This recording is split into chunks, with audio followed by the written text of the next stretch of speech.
प्रत्येक को शुभ सकाळ। आसतु आम गीत सहित 25:12-22 पद पर्यंत पाठ करवा।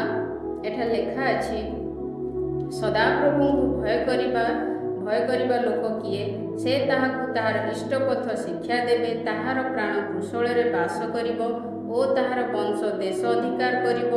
सदाप्रभुंकर गुप्त विषय ताहांकर भयकारी मानक ठारे थाए, आउ से सेमानक प्रति आपणा नियम प्रकाश करिबे। सदाबेले सदाप्रभुंक आड़े मोहर दृष्टि थाए, कारण से जालरू मोहर चरण उद्धार करिबे।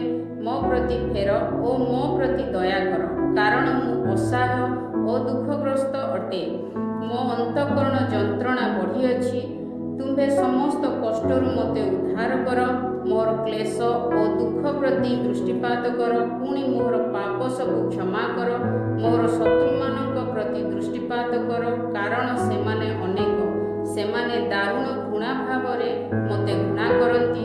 मो प्राण को रक्षा कर ओ मते उद्धार कर। मते लज्जा हेबाकु दियो नाही, कारण मु तुम्भठारे शरण नेइअछि। सिद्धता और सरलता मते रक्षा करू, कारण मु तुम्भर स्मरण करे। हे परमेश्वर, इस्राएल को ताहार समस्त संकटरू मुक्त